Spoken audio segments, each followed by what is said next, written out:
여러분 안녕하십니까? 채널K 뉴스입니다. 내년 2월 9일부터 강원도 평창에서 열리는 동계올림픽이 이제 100일 앞으로 다가왔습니다. 올림픽 조직위는 평창 동계올림픽 홍보를 위해 다양한 이벤트를 펼치고 있는데요.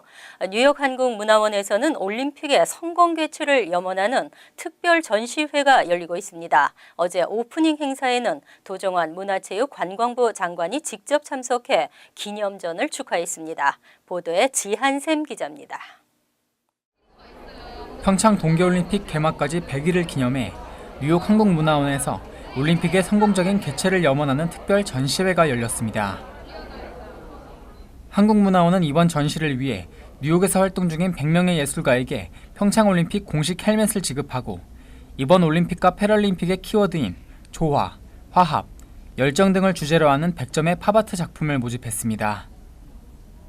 미술, 시각예술 등 각 분야에서 활동 중인 전문가나 예술대학에 재학 중인 학생에 이르기까지 다양한 참가자들의 개성과 열정, 영감이 어우러져 하나의 설치미술 작품으로도 손색이 없을 정도입니다.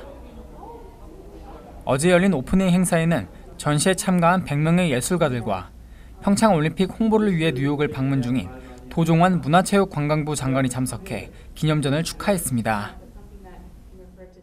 여러분 한 분 한 분이 홍보대사가 되어 주신다면 더없이 기쁘겠고요.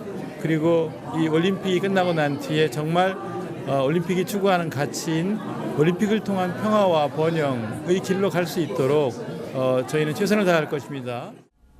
이번 특별 기념전은 평창의 아름다움과 동계올림픽을 홍보하는 영상과 이번 올림픽의 마스코트 수호랑과 반다비와 함께하는 포토존 등 이번 평창 올림픽의 정보를 한눈에 살펴볼 수 있으며 뉴욕에서 활동 중인 디자이너들이 이번 올림픽과 패럴림픽을 주제로 제작한 의상 또한 전시되어 있습니다. 이번 전시는 내년 1월 30일까지 뉴욕 한국문화원에서 이어지며 무료로 관람할 수 있습니다. 채널K 뉴스 지한샘입니다. 연방 상원 공화당 오바마 케어 폐지에 전력하고 있습니다. 이번에는 세제 개혁 법안을 통해 오바마 케어를 폐지하려고 추진 중입니다.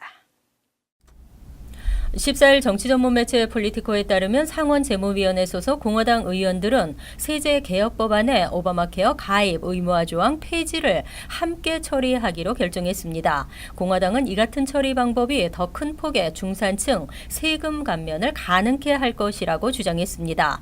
이 조항을 폐지할 경우 관련 예산 절감을 통해 세제 개혁 시행에 필요한 전체 예산 중 3,380억 달러 가량을 충당할 수 있을 것이라는 계산입니다. 트럼프 대통령도 세제 개혁안에 오바마 케어 가입 의무화 조항 폐지를 포함시킬 것을 지속적으로 의회에 요구해 왔습니다. 미치 매코넬 공화당 상원 원내대표, 오리네치 상원 재무위원장 모두 오바마 케어 폐지안을 포함시키는 것이 세제 개혁을 이루는 데 도움이 될 것이라는 입장입니다. 다만 공화당 수잔 콜린스 의원은 각기 다른 두 가지 사안을 하나로 통합해 처리하는 것은 세제 개혁을 더욱 힘들게 할 뿐이라며 반대 입장을 밝혔습니다. 한편 의회 예산국은 오바마 케어 의무조항 폐지 첫 해 400만 명, 10년 안에는 1,300만 명이 무보험자로 전락할 것이라고 전망했습니다. 또 총격 사건입니다. 하루가 멀다 하고 총격 사건이 벌어지고 있는데요. 이번에는 캘리포니아주 북부의 한 시골 마을에서 벌어졌습니다. 14일 오전 8시쯤 캘리포니아 세크라멘토에서 북서쪽으로 125마일 떨어진 란초 테마에서 총격 사건이 발생했습니다. 범인은 트럭을 훔쳐 달아나던 중 갑자기 무차별적으로 총을 발사 5명이 사망하고 10여 명이 부상을 입었습니다. 총격범은 소총 한 정과 권총 2자루를 이용해 총격을 가했으며 근처 상점 주인은 100발 가까이 총성을 들었다고 전했습니다. 지역 경찰에 따르면 총격범은 처음에는 주택가에서 총을 쏘다가 인근 란초 테헤마 초등학교로 옮겨 다시 총을 쐈습니다. 초등학교에서 최소 2명의 학생이 총에 맞아 부상했고 나머지 학생들은 스쿨버스 안으로 대피한 뒤 이후 부모에게 인계됐습니다. 현재 정확한 범행 동기에 대해 조사 중입니다. 지난 13일 총격범이 연관된 가정폭력 신고가 접수돼 경찰이 출동한 바 있습니다. 이번 총격 사건과 연관이 있는지 조사 중입니다. 이번 총격 사건의 피해자와 총격범 사이에는 연관 관계가 없는 것으로 확인됐습니다. 한편 란초 테헤마 마을은 인구 3,500명의 작은 시골 마을이며 이날 현장에는 100명이 넘는 경찰관이 출동했습니다. 한국인들의 미국 방문 비자 거부율이 늘고 있습니다. 비자 면제국 지위가 계속 유지될지 우려되고 있습니다. 14일 연방국무부는 2017 회계년도 국가별 방문 비자 거부 통계 자료를 공개했습니다. 이에 따르면 이 기간 방문 비자를 신청한 한국인에 대한 비자 거부율은 9.05%로 지난해 8.65%보다 0.4%포인트 높아졌습니다.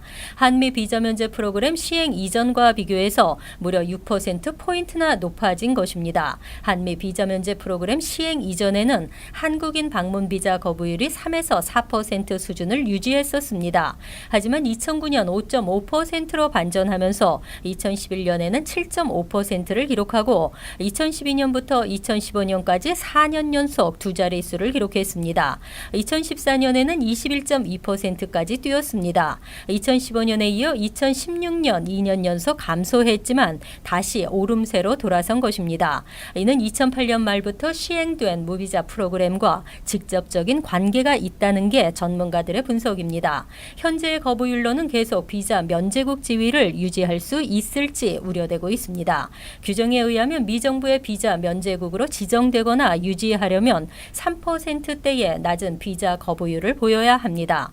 미정부는 올해 초부터 테러 예방을 이유로 비자 면제 적용 국가 국민들의 입국 규정을 대폭 강화했습니다. 현직 경찰이 코케인 등 마약 소지 혐의로 체포됐습니다. 지난 2년간 뉴저지 팰리세이즈팍 경찰로 근무했던 현직 경찰이 체포되면서 주민들은 충격에 빠졌습니다. 13일 버겐 카운티 검찰은 펠팍 경찰서에서 근무하는 39세 리차드 지아코본을 마약 소지 혐의 등으로 전격 체포했습니다. 10일 검찰은 포트리집을 급습해 코케인, 마리화나, 아나볼릭 스테로이드 등을 발견했습니다. 지아코본에게는 스테로이드와 코케인 소지, 대용량 탄창 소지, 난동 혐의 등이 적용됐으며 지아코본의 동거녀 조 씨도 마리화나 소지 혐의로 검거했습니다. 지난 9일 펠팍 경찰서 측은 검찰에 지아코본이 불법 마약류에 영향을 받고 있을 가능성이 있다고 알리면서 수사가 시작됐습니다. 지아코보는 뉴 밀포드 경찰로 일하다 지난 2015년 11월 펠팍 경찰로 채용됐습니다. 당시 경찰서장이었던 벤자민 라모스는 그의 건강을 이유로 채용을 반대했지만 지아코보는 일부 시의원의 적극적인 추천으로 채용됐습니다. 2년이 지난 지금 당시 경찰 채용 과정이 투명하지 않았었다는 의문이 제기되고 있습니다. 당시 타운 정부는 한인 2명 등을 경찰로 임명한다고 발표하고서도 채용 공고 없이 지아코본을 채용했습니다. 공정하지 못하다는 지적이 일자 뒤늦게 공채 공고를 냈고 113명이 지원했으나 모두 떨어졌습니다. 채용 공고 자체가 형식적이었다는 비난이 있었습니다. 전국에서 처음 뉴욕주는 공립대 등록금 면제 프로그램을 시행하고 있습니다. 하지만 이로 인해 뉴욕주 내 사립학교들의 신입생이 크게 줄어든 것으로 나타났습니다.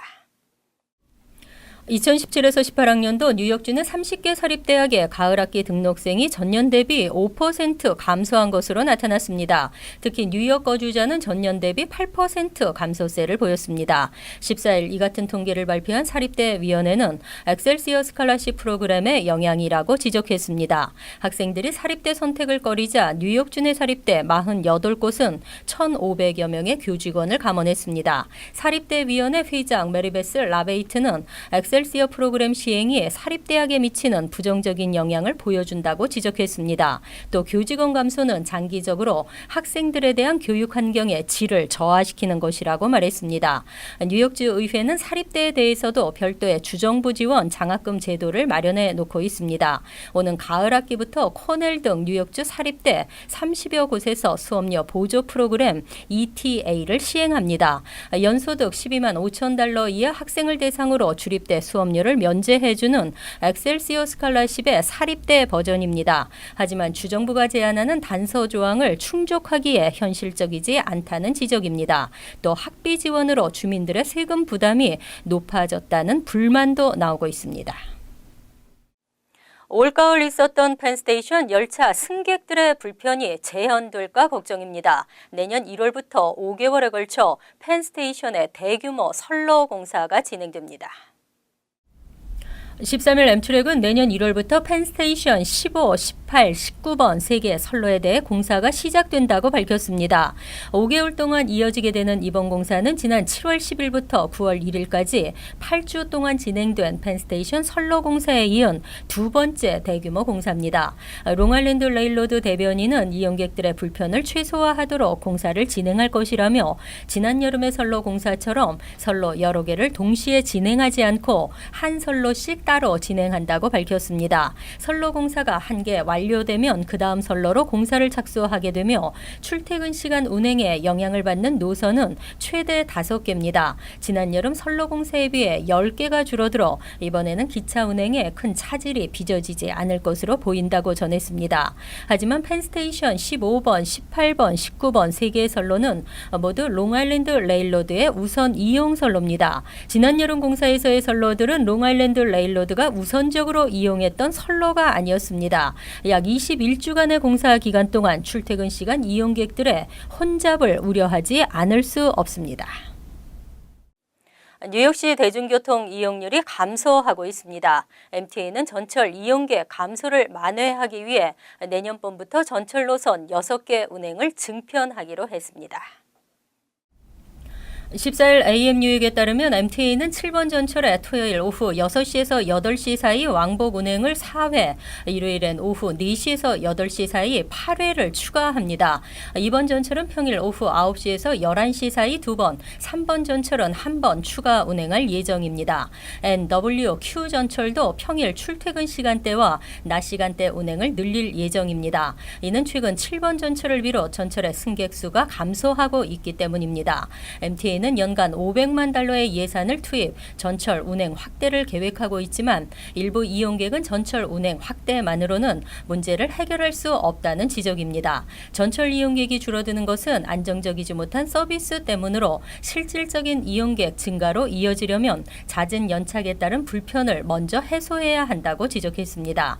MTA가 13일 발표한 전철 이용객 실태 보고서에 따르면 지난 9월 현재 평일 전철 이용객은 일일 평균 570만 명가량으로 지난해에 비해 1.8% 감소했습니다. 버스 이용객은 이보다 더 큰 폭으로 감소했습니다. 지난해 일일 평균 이용객 280만 명은 올해 196만 명으로 줄었습니다. 우버나 리프트 등 차량 공유 서비스 이용이 증가한 것도 원인이 되고 있습니다.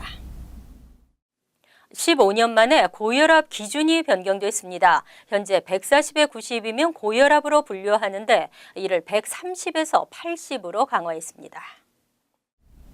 13일 심장학회와 심장병학회는 고혈압 기준을 수축기 최고혈압 140에서 130으로 낮추는 새로운 지침을 발표했습니다. 120 이하를 정상혈압, 120에서 129를 직전 고혈압, 130에서 139를 1단계 고혈압, 140 이상을 2단계 고혈압으로 각각 하향 조정했습니다.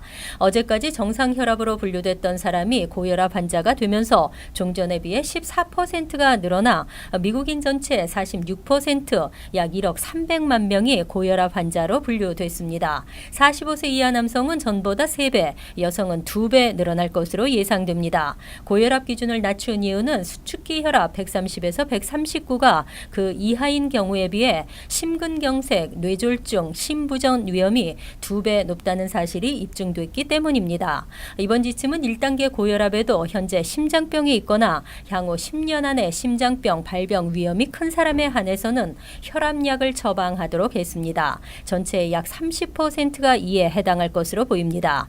한 의료 전문가는 완치가 어려운 질병을 예방할 수 있다고 밝혔습니다. 약사는 고혈압 약을 찾는 환자가 늘 것이라고 전망했습니다. 이와 함께 운동이나 저염식과 관련된 비즈니스가 활성화되는 계기가 될 수도 있을 것이라는 전망입니다. 이어서 LA 지역 한인사회 소식입니다. 다카가 폐지되면서 대안으로 떠오른 드림법안에 연방의회 통과를 위해 한인단체들이 나섰습니다. 민족학교와 LA 한인회 등 한인단체들은 오늘부터 연방 예산안 처리 마지막 날인 다음 달 8일까지 한인사회 기관과 단체 등 한인 커뮤니티를 대상으로 현재 연방 상하원에 상정되어 있는 드림 법안의 통과를 촉구하는 온 오프라인 서명운동을 전개하고 이를 연방 의원들에게 보내 커뮤니티의 목소리를 전달할 계획이라고 밝혔습니다. 정치인에게 모두 이민자를 위한 정직하고 바른 Clean Dream Act를 통과를 요구합니다. 모든 이민자의 기회를 위해 여러분의 리더십과 사랑 그리고 공정한 마음을 나눠주세요. 이제 많은 커뮤니티 멤버들, 특히 한인 커뮤니티에서 많은 비즈니스 오너들도 있고 교회들도 있기 때문에 그런 많은 이제 broad 한 지지 서포트가 있으면은 하원 상원에서도 큰 그 움직임이 있을 거예요.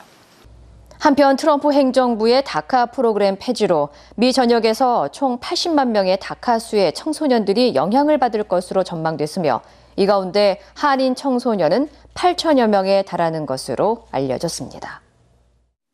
LA 한인사회와 LA PD와의 유대 관계 강화를 위한 뜻깊은 후원 행사가 열렸습니다. 올림픽 경찰서 후원회 OBA는 어제 LA 한인타운에서 데이빗 코왈스키 LAPD 올림픽 경찰서 서장과 데니스 카토 웨스트본부 커맨더 등 경찰 간부와 한인사회 인사 150여 명이 참석한 가운데 올림픽 경찰서 후원 기금을 마련하기 위한 후원의 밤 행사를 개최했습니다.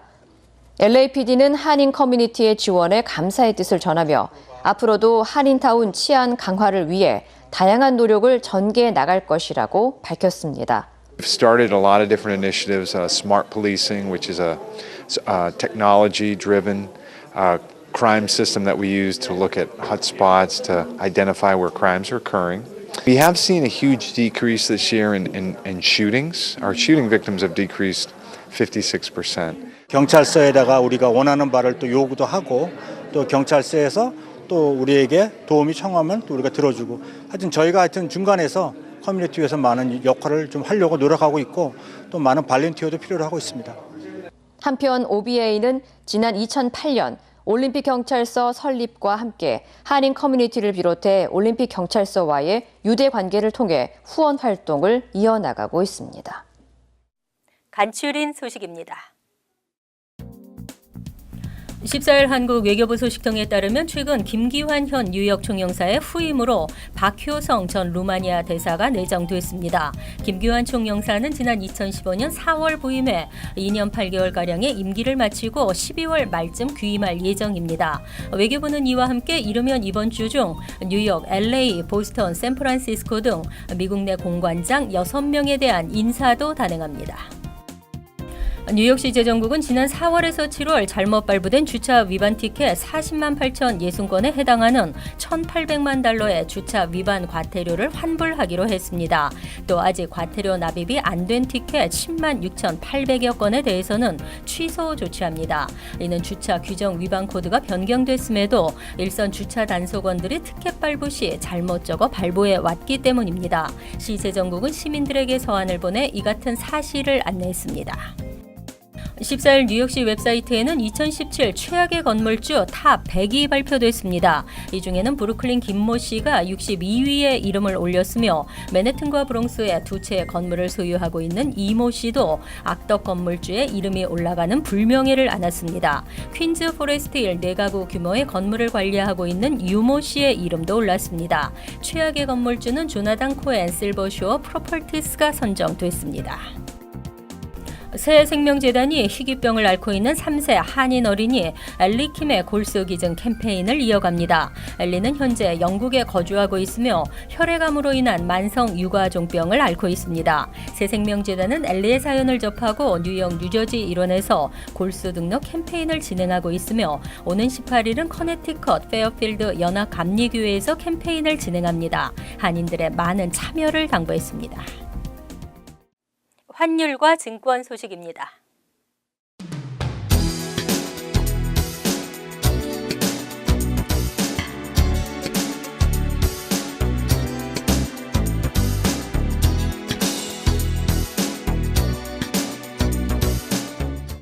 이어서 날씨입니다. 목요일은 오전 중 흐리면서 약간의 비가 내리겠고 차차 개겠습니다. 낮 최고 기온은 55도, 섭씨 13도, 밤 최저 기온은 38도, 섭씨 3도로 예상됩니다. 금요일은 대체로 맑겠지만 바람이 불어 춥게 느껴지겠습니다. 토요일은 흐린 가운데 오후부터는 비가 내리겠습니다. 이상으로 채널K 뉴스를 마칩니다. 채널K와 함께 편안한 하루 되시기 바랍니다.